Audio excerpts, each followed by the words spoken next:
Oh, all right. So I think now I'm the host. I don't know what the hell is going on.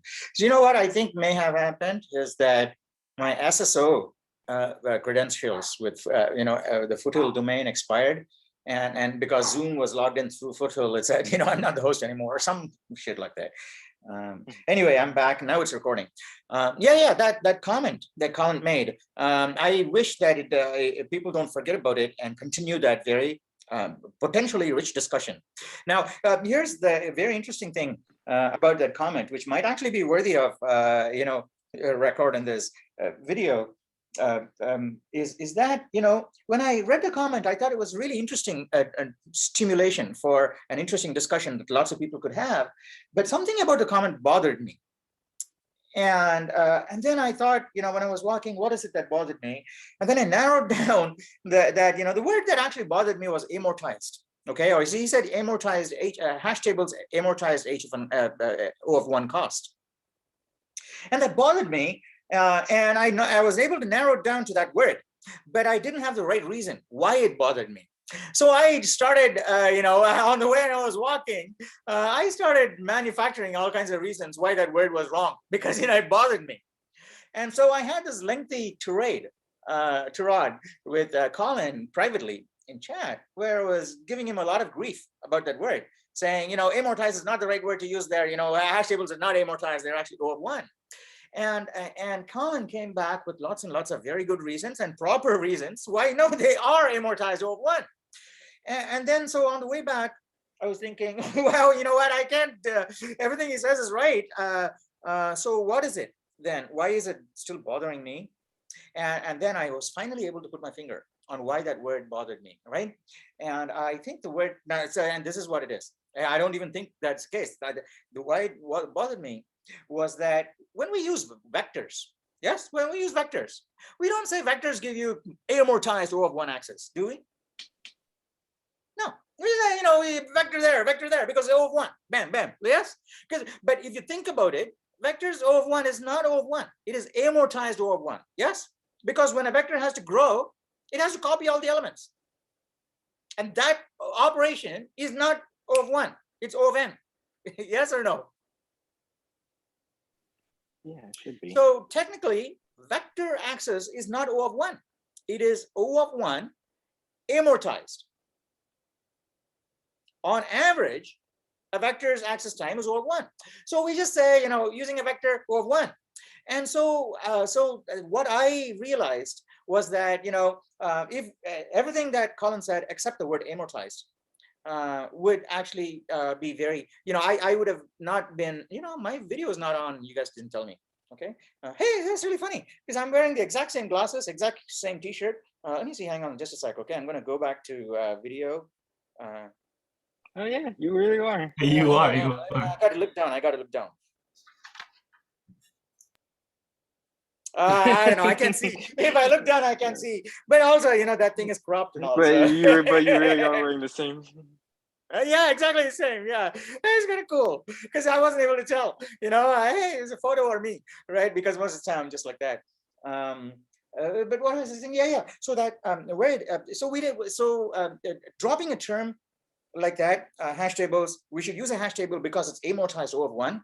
Undersells the person, right? Because Colin is making a very good point there, but putting the word amortized O of one, it kind of gives away the fact that you might be a newbie, because the word that the fact that a hash table is amortized O of one still means something big to you.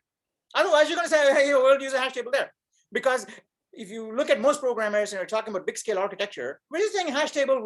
Everybody assumes it's O of one. Yeah, because it's all amortized, just like a vector. And that's why I think I had the same kind of feeling that I used to have when people drop names in conversation, important people, important titles, and shit like that, just to add weight to whatever they're saying. And this is name dropping or even jargon dropping. When you talk to someone and they say, I'm into Sage or some technical terms that many technical terms I don't know, right? But we can still do kick-ass stuff in computer science without knowing all the details and the specific terms that people are using.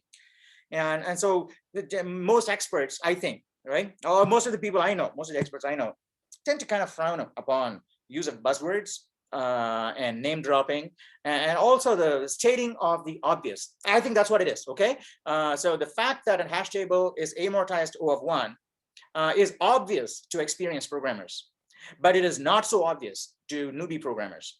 So a newbie programmer could actually get away with saying, I want to use a hash table there because it's amortized O of 1.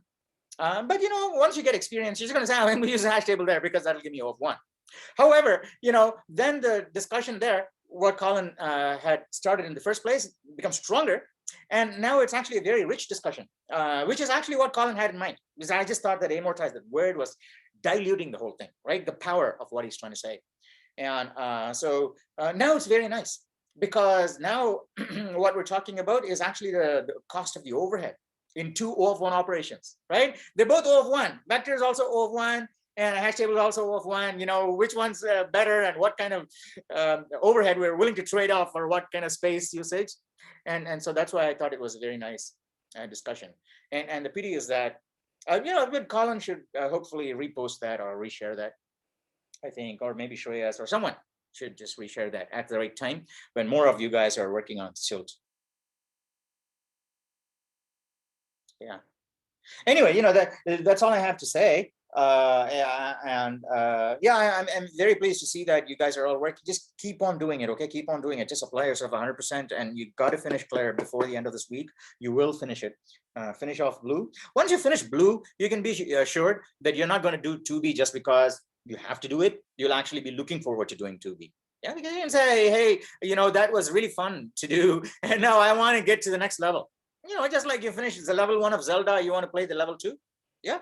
And so it'll be like that, because you've solved a lot of interesting problems. And then you want to say, hey, are there more problems just like that? There's tons of problems on the internet, obviously. Yeah, because because like food, restaurants, there's lots and lots of variety out there. So you've gone down a particular trail, like, Vietnamese cuisine or Indian cuisine or some kind of cuisine, and you found that you really like it. And you say, well, you know what, that's only the 5% I've tasted. Let me see if there's more in that particular branch. Yeah. And then you say, all right, so that way, if you've got, and I think that just, it's like cheese or, stinky tofu, once you develop a taste for it, you'll start developing the desire for the nuances. And two ways, most likely 90% guaranteed to take you there. And when you finish playing around with pointers, you have a question. Yeah. I have a question. Just what if, like, I mean, just if we didn't like make through all the blue, but we have like maybe most of them, can we get you have to get to the password. Get to the password and everyone. You have to earn the password, basically. Don't get anyone else's password. Just, you don't have to ace everything in blue. I highly recommend that you do. But you should get the password, and then you can do green. But at the same time, even when you're doing green, when you have spare time and all, you should try and go and ace every blue. You should try. Yeah, because that's how you, because when you're doing anything, like ironing something, right? You don't want to leave creases. You want to, when you're ironing that part, you want to make sure this part is already settled. So you want to do that first and then do it. For example, look, if I stuck in the green 2 or green 3, then like I don't want to keep like doing this. I want to jump to another quest. Can I just ask the password from you? No. That's it. If you get stuck anywhere, you'll basically fail the class. Oh, I got it. Yeah. So you have to figure out the answer on your own. Okay. You have to, without asking anyone. That's your promise. Okay. You can't. I can't prevent you from doing that. Because every solution is out there on the net. Every solution for everything, right, is out there. So you have to promise yourself, if you want to get something out of this, if you go all the way to red, sincerely, without cheating, not cheating, without looking up and asking other people for help, right there, as soon as you finish and ace all the red quests, you're at least worth 6 figures in salary. I'm not talking millions yet, right? So millions will come automatically after that. But at least 6. 6 is standard for someone who gets to 2B red level, 2C red level. 6 figures is standard. I'm easy, pretty easy. You go to any standard recruiter, they'll set you up with 5 or 6, interviews. You'll be playing around with offers and you're saying, but you shouldn't go for the money. But I'm saying that you'll be worth that because you'll know what the hell is going on. Lots of people don't know what the hell is going on. Okay, they'll just put things together. But if you apply yourself and go all the way and you come back and tell me, right, I actually did what you said, and I did not get a 6-figure salary. Okay, you tell me that after, you know, five quarters or whatever it is. And I think it'll be very, very unlikely if you just apply yourself. That's what I'm saying. It's so easy. You only have like 9 months of work, and 9 months of work is going to set you up like crazy. Okay, and you can be earning a salary as well as majoring in your math, you know, or your master's at the same time.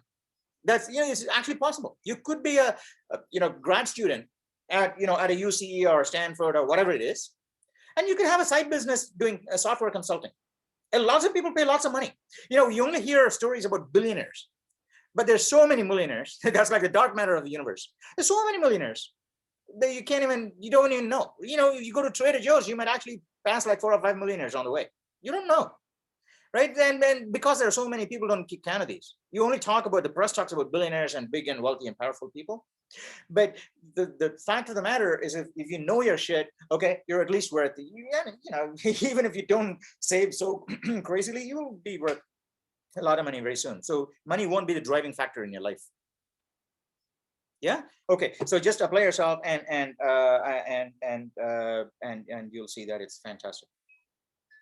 All right. So, you know, this really is not a, you know, official meeting, and a lot of people aren't here. So thank you all, you know, for coming. If you have any questions, obviously I can help you, and you pass as much information as you can to other people from this meeting. Certainly for 2C, I think I've already set it up, so you can go ahead and meet at that time.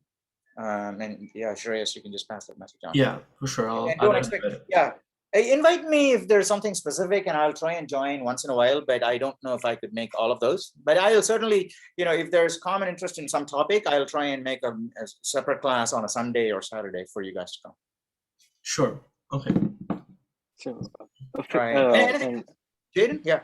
Yeah, I want to still make sure that official meetings will be on Mondays. Yeah, we'll just, you know, 2B, we should continue to meet on Mondays.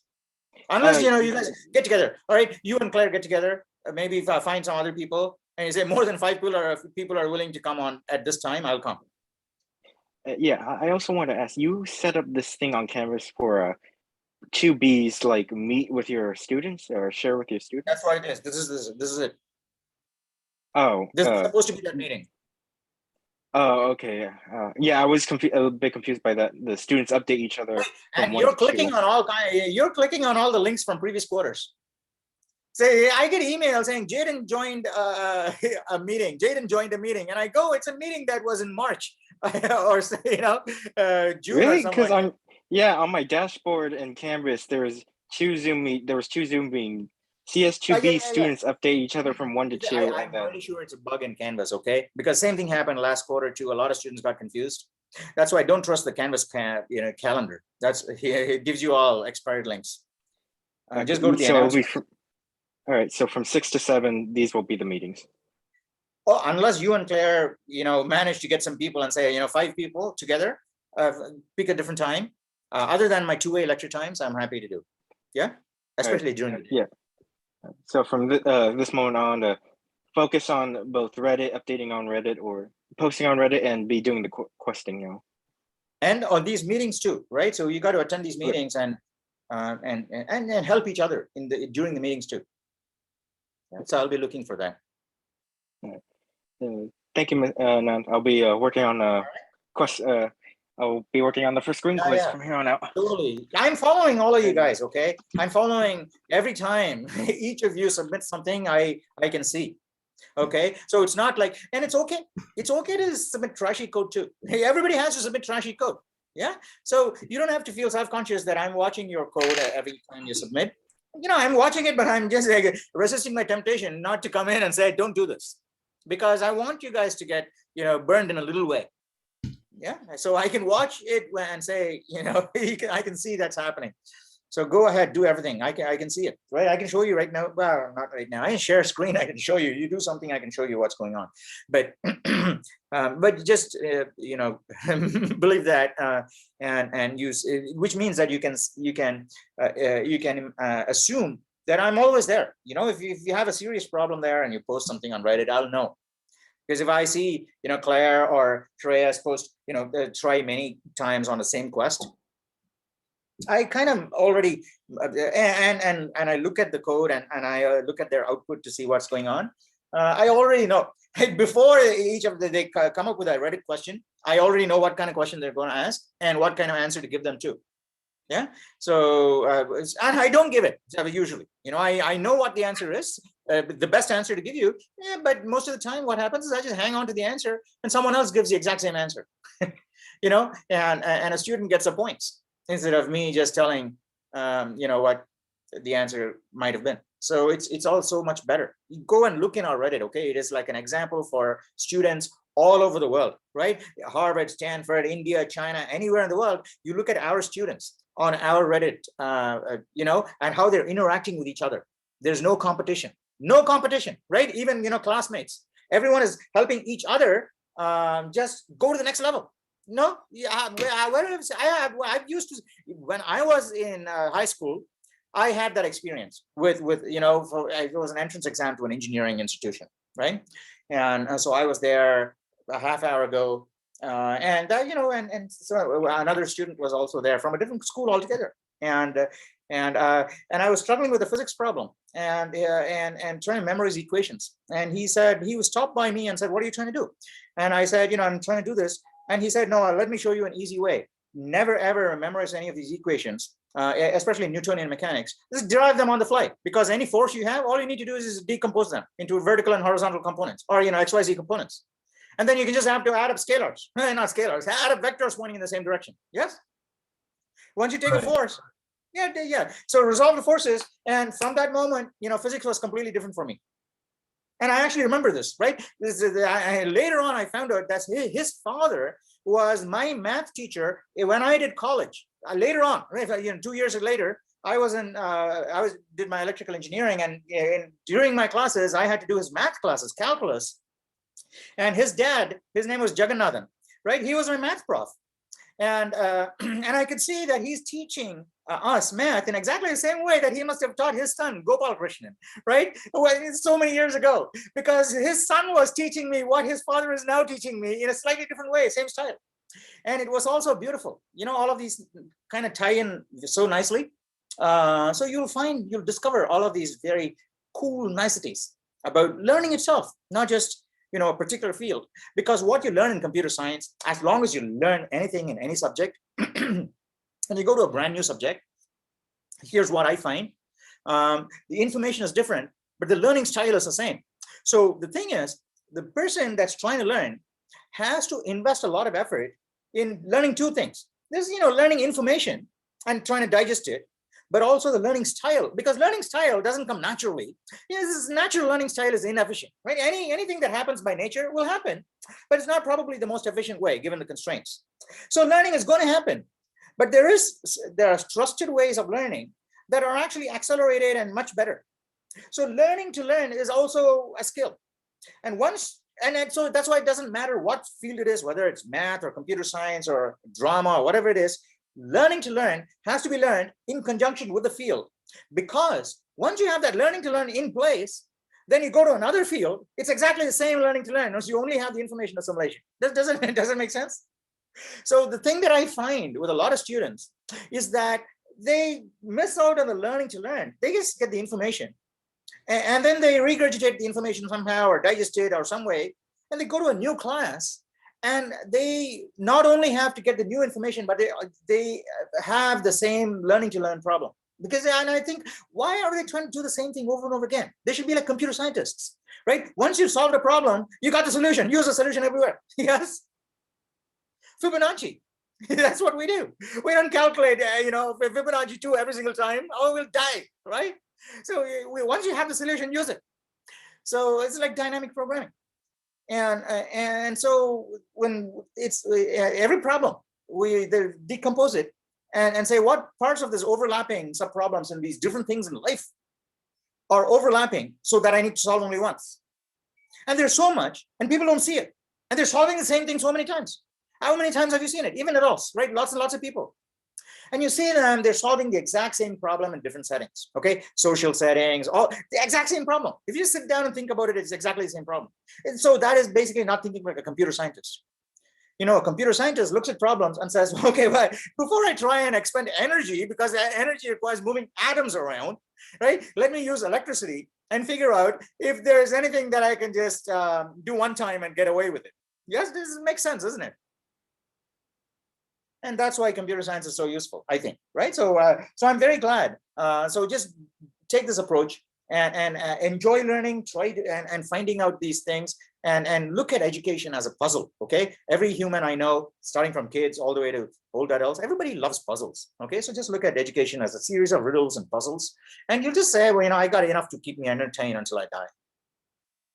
All right. Okay. So I don't really keep blabbering on and on like this, but honestly, these meetings are just going to be on an on-demand basis from now on. So you can just ask for these meetings. Otherwise, I'm happy. Okay. So keep the thing going, and even if you drop the class and all, I don't care, as long as you keep questioning and learning and participating and sharing your knowledge, right? Yeah. Obviously, if you stay enrolled, Foothill will also benefit, and chances are greater that I'll continue to offer this for more quarters. In more quarters, meaning a few more quarters. Otherwise, if the demand drops, I don't know. These are core courses, right? So I don't know. I don't know how it'll work. If the number of enrollments drops, then it doesn't make sense for Foothill to continue to offer CS2C with only 9 students, for example, right? So if there's only 9 students, it's a waste of government money to say only 9 students are going to be taught. Because you guys are paying $150. It doesn't cost $150. Go to Stanford or all these other places. The amount of money you pay. I don't know. Maybe there's huge markup there, but many other places. Okay, or even Foothill. If you get rid of the government subsidy and all, this course will cost a lot of money. So I think, yeah. Where was I going with that? Yeah. I think it'll cost a lot of money. Yeah. So it doesn't make sense to offer this class if there's too few. But yet, I think it's because it's a requirement for UCs. Oh, this is some sequence and track and these things, right? Because we have these CID arrangements, agreements. I think these classes have to be offered. So I think what will happen is that if the enrollments fall below, yeah, okay, this is going to be crazy, isn't it? Because all these people. So sometimes what we do is offer 2 sections of 2B or 2C. Okay, and one of them will be mine, and the other one probably an easy section by someone else, right? We have other instructors, we have adjuncts who also teach easy sections, because we got to have cater to all kinds of students. So lots of students who look at my section and the easy section. So I'm not going to go to Anand's section. Okay, they're going to go to the easy section, and the easy section fills up like 40 students, and I only have 5-10 students. However, what happens is most cases the easy section is taught by an adjunct, whereas the hard section is taught by a full-timer. So if my section gets canceled, what will happen is that all of the students who went to the hard section, the easy section, they're going to be shifted over to me, because that section will be canceled and I'll I'll be moved. So all the people who went to the easy section will actually get me. So it's kind of crazy that'll happen, but it's kind of unfair to that. Not unfair. It's kind of unexpected and disappointing to the adjunct. So I hope that doesn't happen. That's part of the reason why I'm also seriously considering retiring, because lots of adjuncts could actually do right at Foothill, because it's very hard to find good adjunct professors, and when we do come across good adjuncts, we have to keep them occupied too. We can't give them a section and cancel off these sections, and then they'll say, well, screw you, all right, I'm going elsewhere. So we got to, and so I'm saying, yeah, I can teach questing and all these things for free. And this is going to be online, so we might as well have Foothill teach the adjuncts teach these classes or something like that. I don't know. We'll see how it goes, because it's core courses for UCs. I don't know how it'll work with the department. But anyway, so that's my spiel. What time is it? Holy cow! Is it 6:30? Oh, but we started at 6 o'clock. Yeah. So it's a half hour. Actually, I had to drop off because I have another event at 6:30. Yeah. I got to go too. Well, I don't have to go, but if you're all gone, I have to go, obviously, because there's nothing for me to do here. Okay, all right. So fine, Shreyas, thank you for coming, and pass the message on. Anything you can get out of this meeting, I'll put it on the channel. But until then, Sure. Thank you so much. No worries. Jaden, Claire, you good? No worries. Yeah, no, nothing to ask me. Not yet. All right. Hey, Claire, don't be intimidated, okay? Don't think, because you're hesitant and stammering and shit like that. You think, it seems to me that you're thinking, oh my God, it's like C++ and hard, and it's total nonsense. That's all stories, spun by other people. From outside, it Yeah. looks like that. Just apply yourself, and very soon you will be telling other people. Everybody's telling you it's hard. It's not actually hard. Come with me and I'll show you, right? You will be able to tell other people that. So just apply yourself, though, right? Forget about all the social things for about 6 months, okay? Just 6 months. Just have to go back to society after 6 months. Okay. All right. Okay. Good. See you guys later. See you. Thank you. Thank you. Bye. Thank you for the meeting. Best of luck to your questings. Yeah. All right. Cool. Take care. Bye.